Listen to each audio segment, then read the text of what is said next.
आज हम लोग chapter 8 triangles and its properties पढ़ेंगे।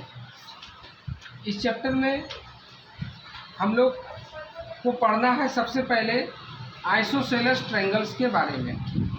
ऐसे ट्रायंगल्स क्या होता है ये आप लोग को पता है। ट्रायंगल्स जो होता है it is a closed figure. Triangle क्या होता है? ट्रायंगल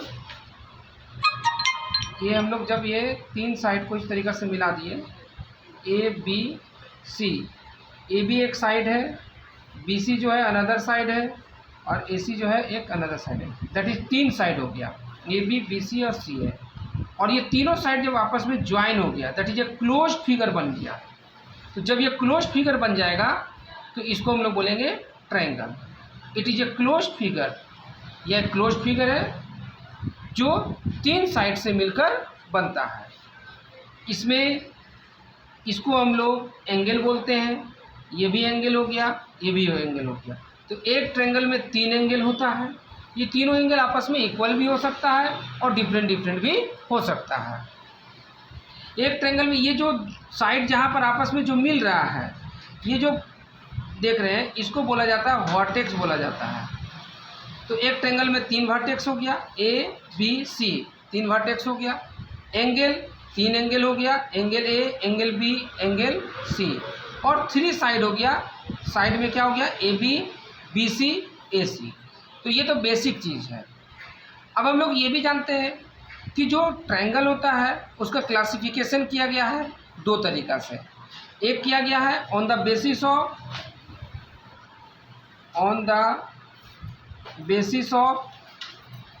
फर्स्ट में साइड्स के बेसिस में किया गया है, और दूसरा जो इसका क्लासिफिकेशन किया गया है on the basis of angle के बेस पे किया गया है।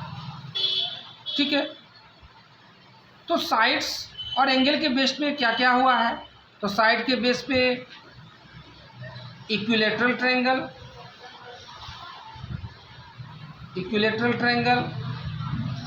सेकेंड में आइसोसेलेस ट्रायंगल, थर्ड में स्केलेन ट्रायंगल। ये तीन हो गया। एंगल के बेस पर भी ट्रायंगल जो है तीन टाइप का होता है। एक होता है एक्यूट एंगल ट्रायंगल, सेकेंड होता है राइट एंगल ट्रायंगल, और थर्ड होता है ऑब्ट्यूज एंगल ट्रायंगल। तो इधर से भी साइड के बेस पे भी थ्री टाइप्स का ट्रायंगल्स हो गया, और एंगल के बेस पे भी थ्री टाइप का ट्रायंगल्स हो गया। अब यहाँ पर जो अभी हम लोग पढ़ेंगे वो साइड के बेस पे हम लोग पढ़ेंगे। तो साइड के बेस पे जो हम लोग पढ़ेंगे तो ऐसे पढ़ना है आपको सिर्फ आइसोसेलेस ट्रायंगल के बारे में, लेकिन यहाँ पर आपको हम इक्विलैटरल ट्रायंगल, आइसोसेलेस ट्रायंगल और स्केलेन ट्रायंगल के तीनों के बारे में हम यहाँ पर आप लोगों को बताएंगे। जैसे फर्स्ट वाला जो हम लोग ले लेते हैं, फर्स्ट में है इक्विलैटरल ट्रायंगल। अब इक्विलैटरल ट्रायंगल होता क्या चीज़ है? इक्विलैटरल, इक्यू मतलब इक्विवेलेंट या इक्वल। ऐसा ट्रायंगल जिसका ऑल साइड्स इक्वल होता है उसको हम लोग इक्विलैटरल ट्रायंगल कहते हैं। फिर से समझिए, ऐसा ट्रायंगल जिसका सभी साइड दैट इज जो तीनों साइड है वो तीनों साइड अगर आपस में इक्वल होगा तो उसको हम लोग बोलेंगे इक्विलैटरल ट्रायंगल, उसको हम लोग बोलेंगे। जैसे यहाँ पर साइड क्या है? ए बी, दूसरा साइड क्या है? बी सी, और थर्ड साइड क्या है? सी ए। इसको ए सी भी बोल सकते हैं। तो ये तीनों साइड आपस में यहाँ पर इक्वल है, तो इसको हम लोग इक्विलैटरल ट्रायंगल बोलेंगे। इक्विलैटरल ट्रायंगल में एक प्रॉपर्टी ये आता है कि इसका तीनों एंगल जो होता है वो भी आपस में इक्वल होता है। ये भी दिमाग में रखना है इस बात को।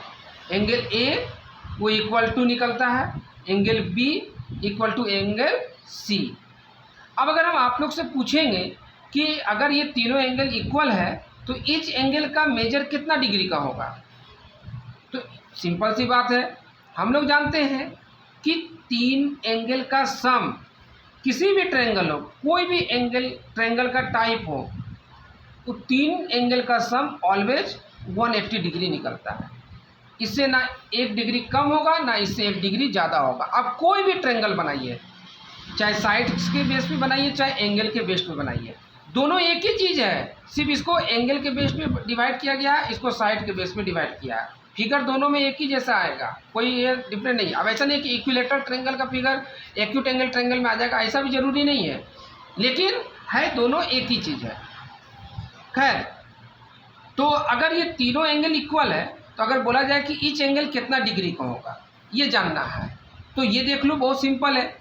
अगर मान लेते हैं कि एंगल ए, अगर इसको हम लोग एक्स मान लेते हैं तो एंगल बी भी एक्स होगा और एंगल सी भी कितना होगा, एक्स होगा, क्योंकि तीनों एंगल इक्वल है। तो एंगल ए की जगह हम लोग एक्स पुट किए, एंगल बी की जगह भी एक्स पुट किए, एंगल सी की जगह भी एक्स पुट किए, इक्वल टू हो गया 180 डिग्री। अब एक्स एक्स एक्स मिलके कितना हो जाएगा 3x, 3x इक्वल टू कितना होगा 180 डिग्री।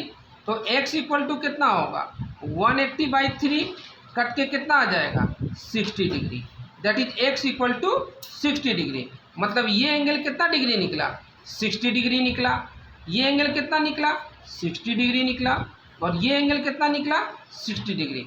यानी कि each angle of equilateral triangle का कितना डिग्री निकलता है 60 डिग्री निकलता है। इस चीज़ को आप लोग को याद रखना है। क्लियर हो गया यहाँ पर इक्विलेटरल ट्रायंगल के बारे में। अब हम लोग को जो पढ़ना है आइसोसेलेस ट्रायंगल, उसके बारे में हम लोग यहाँ पर पढ़ते हैं, आइसोसेलेस ट्रायंगल के बारे में। तो आइसोसेलेस ट्रायंगल के बारे में इधर बताते हैं। नंबर बी, आइसोसेलेस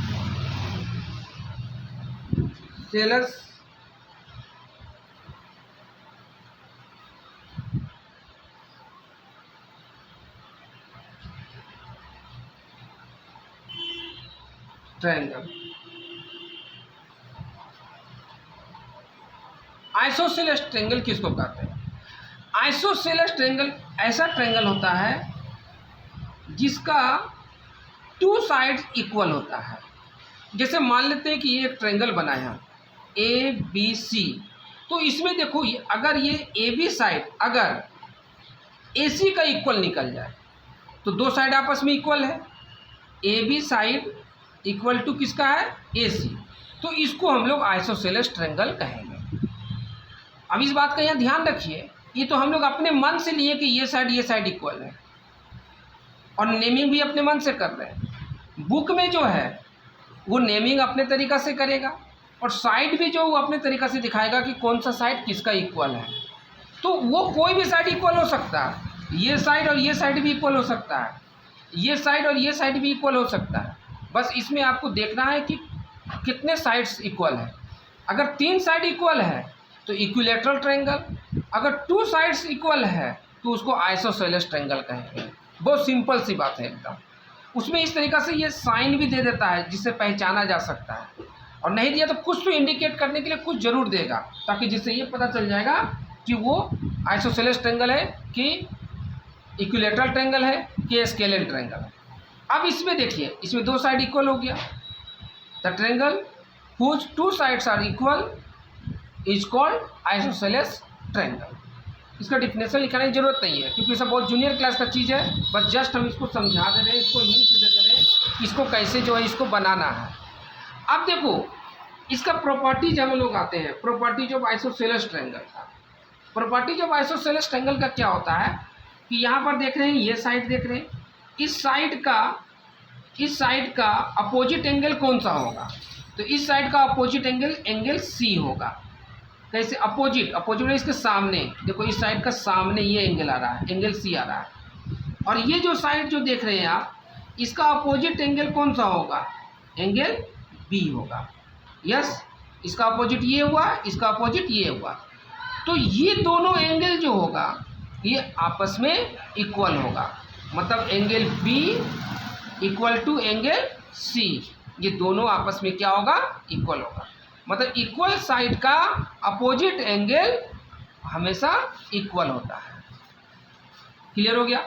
अब देखो यहाँ पर पलट के भी आ सकता है, कभी कभी एंगल जो है इक्वल दे देगा और आपसे पूछेगा बताइए कौन सा साइड जो है इसका इक्वल है, तो आप उसका अपोजिट साइड को देख लीजिए। कहने का मतलब क्या है हमारा, जैसे मान लेते हैं कि एक ट्रायंगल इस तरीक़े से दिया हुआ है, इसका नेम यहाँ पर PQR दिया हुआ है। अब मान लेते हैं सपोज दैट कि ये PQ साइड और PR साइड ये दोनों इक्वल है, तो इसका अपोजिट एंगल कौन सा हो जाएगा, PQ का अपोजिट एंगल कौन सा होगा, PQ का अपोजिट एंगल R होगा, और PR का अपोजिट एंगल कौन होगा, एंगल Q होगा। ये आपस में इक्वल। फिर समझिए इस चीज़ को आप, अलग चीज़ एक और अलग हम डायग्राम बना रहे हैं। इसको हम लोग ले लिए, इसका नाम MNP लिख दिए। मान लेते हैं कि ये एंगल और ये एंगल इक्वल है, तो आप इसमें पूछेंगे आपसे कि ये दोनों एंगल इक्वल है तो कौन सा साइड्स आपस में इक्वल होगा। तो बहुत सिंपल सा चीज़ है। क्लियर। ये एंगल का अपोजिट साइड देखो कौन सा है, इसका अपोजिट साइड क्या मिला, NP, और इस एंगल का अपोजिट साइड कौन मिला, MP। ये दोनों आपस में इक्वल, मतलब अगर साइड इक्वल है तो एंगल इक्वल मिल रहा है, और अगर एंगल इक्वल है तो साइड आपस में इक्वल मिल रहा है। तो आपको दोनों तरीक़ा से क्वेश्चन इसमें पूछा जा सकता है। आपको साइड दे देगा इक्वल, पूछा जाएगा कि कौन सा एंगल है इक्वल आपस में। अगर एंगल दे दिया तो पूछा जाएगा साइड कौन सा आपस में इक्वल है। तो ये आपको जो है ध्यान में रखना है। अब बहुत सिंपल है, अपोजिट साइड या अपोजिट एंगल कैसे पकड़ना है, बस जहाँ एंगल बन रहा है वहाँ से पेन चलाइए धीरे धीरे या पेंसिल चलाइए, देखिए कौन सा साइड को वो टच कर रहा है, जो साइड को टच करेगा वही अपोजिट साइड मिल जाएगा। जब साइड का बात आएगा तो कौन सा एंगल होगा, तो ये साइड है, इसके सामने वाला एंगल देखिए कहाँ पर जा रहा है, यहाँ जा रहा है, तो ये एंगल होगा। इसका साइड कहाँ जा रहा है, यहाँ जा रहा है, तो ये होता है। तो आइसोसेलेस ट्रायंगल यही है। फिर से एक बार हम लोग समझते हैं, आइसोसेलेस ट्रायंगल ऐसा ट्रायंगल होता है जिसका दो साइड आपस में इक्वल होता है। इसका प्रॉपर्टी के बारे में अगर हम लोग समझते हैं तो आइसोसेलेस ट्रायंगल का जो साइड इक्वल होता है, जो दोनों साइड इक्वल होता है, उसका अपोजिट एंगल्स जो होता है वो आपस में इक्वल होता है। ये प्रॉपर्टी को हमेशा याद रखना है आप लोगों को। अब ये टॉपिक हम लोग का यहीं पर ख़त्म होता है। फिर भी C नंबर का जो एक टॉपिक है स्केलेन ट्रायंगल, स्केलेन ट्रायंगल के बारे में ये आप लोग जो है इसको समझिए। स्केलेन ट्रायंगल वैसा ट्रायंगल होता है जिसका तीनों साइड वो अलग अलग नाप का होता है, अलग अलग माप का है। ये अगर 2 सेंटीमीटर है, ये 5 सेंटीमीटर है, 7 सेंटीमीटर है, इस तरीक़ा से अलग अलग नाप का होगा, तीनों एक नहीं होगा। और जब तीनों अलग अलग होगा तो एंगल भी क्या हो जाएगा, इसका अलग अलग हो जाएगा। ठीक है, क्लियर हो गया। यहाँ पर ये चूँकि ट्रायंगल का ये टाइप हो गया। अब यहाँ पर एक चीज़ हम लोग पढ़ेंगे, जो टॉपिक है जो आपको फिर पढ़ना है, वो पढ़ना है टॉपिक आपको exterior angles of a triangle. Exterior angle of A triangle ये क्या चीज़ होता है ये समझिए। अगर हम लोग एक ट्रायंगल हम लोग ड्रॉ करते हैं, मान लीजिए ये एक ट्रायंगल ड्रॉ किया, इसका नेम कर देते हैं ABC। यहाँ आ गया एक्सटीरियर। एक्सटीरियर का मतलब क्या हो गया, जो बाहर में है, जो बाहर में है। तो जो बाहर में एंगल बनेगा उसको एक्सटीरियर एंगल कहेंगे ट्रायंगल का।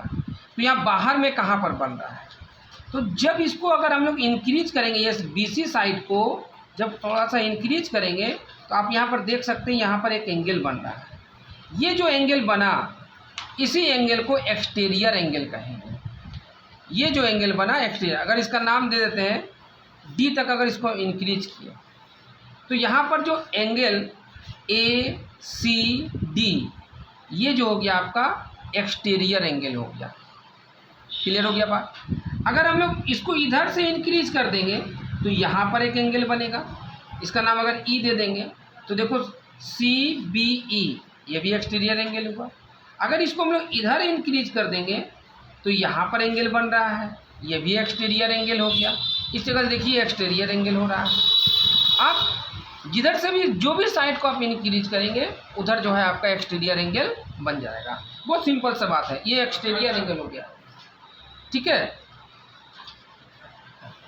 ठीक है ना, क्लियर हो गया यहाँ पर बात, एकदम सिंपल सा चीज़ है। तो इसको एक्सटीरियर कहेंगे। और जब इंटीरियर एंगल की बात आएगा तो इंटीरियर मतलब क्या हुआ, जो अंदर में बन रहा है। अंदर कहाँ, ट्रायंगल के अंदर बनेगा। तो ये सब जो बनेगा, ये हो गया, ये हो गया, ये हो गया, ये सबको इंटीरियर एंगल कहेंगे। ये इंटीरियर एंगल है। ठीक है, पॉज करो।